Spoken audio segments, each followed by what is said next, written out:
Scientists followed 43,000 people for 7 years. They tracked their diet, their exercise, their income, their health. And at the end of the study, one factor predicted who would die, more reliably than cholesterol levels, more reliably than body weight, more reliably than whether they smoked. It wasn't a number on a blood test. It was a feeling.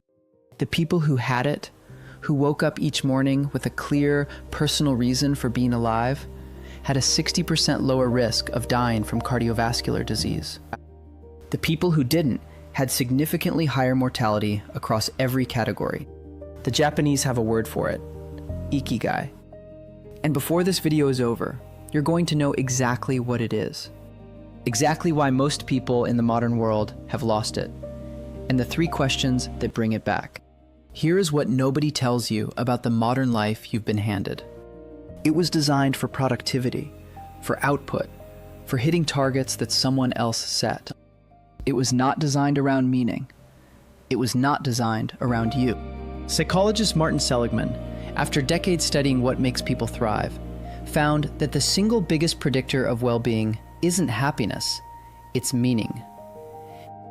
The sense that what you do matters beyond the transaction, that your presence creates something that would be diminished by your absence. And yet most people go years, sometimes entire decades, without ever asking the question that the people of Okinawa seem to answer effortlessly every single morning. Why am I here?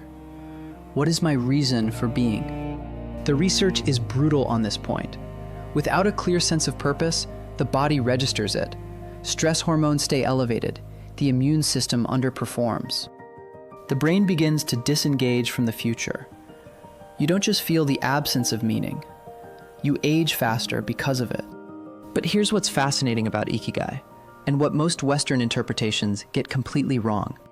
Most people have seen the Ikigai diagram, the 4 overlapping circles: what you love, what you're good at, what the world needs, what you can be paid for. Find the center and you've found your purpose. That diagram was not created in Japan. It was created by a Western author in 2014 who adapted it from a completely separate concept. The actual Japanese understanding of Ikigai is both simpler and more radical. In Japan, Ikigai is not a career framework. It is not a life audit. It is an everyday experience. The small, specific, personal sense of worth that makes getting up worthwhile. A 102-year-old man in Okinawa whose Ikigai was 2 prize bulls he tended every single morning. An elderly weaver in northern Okinawa who went to the communal weaving house each day, not because it produced income, but because her hands were needed and her knowledge was irreplaceable. The Ohsaki Study, which followed 43,391 Japanese adults from 1994 to 2001, found that people who reported having Ikigai showed significantly lower all-cause mortality across every age group studied. The effect was independent of income, education, and health status at the start of the study. Ikigai is not your dream career. It's the quiet, daily sense that your existence makes a difference, however small.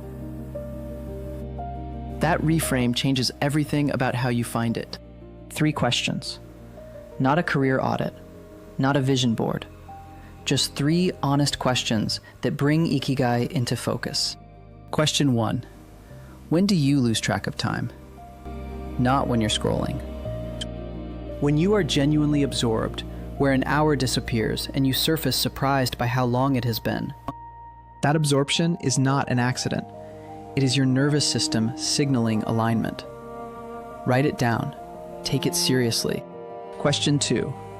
When do others come to you? What is the thing people ask you for? Not because you advertised it, but because something about your presence or your knowledge or your way of seeing has made itself obvious to them. That unsolicited trust is data. It is pointing at something real. Question 3. What would you do even if nobody paid you, nobody praised you, and nobody was watching? Strip away the audience. Strip away the outcome. What remains is not a hobby. It is the closest you will get to your Ikigai in a single question. The man with the bulls didn't analyze his Ikigai. He just showed up for it. every morning for over 100 years. The 43,000 person study didn't find that purpose needs to be grand. It doesn't need to be a mission statement or a legacy project or a 5-year plan. It just needs to be real, specific, yours.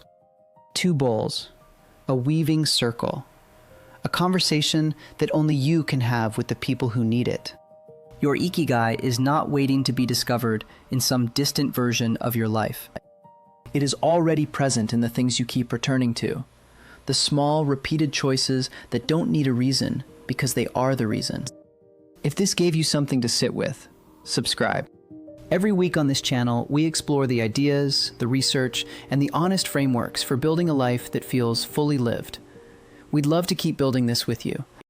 I will see you in the next one.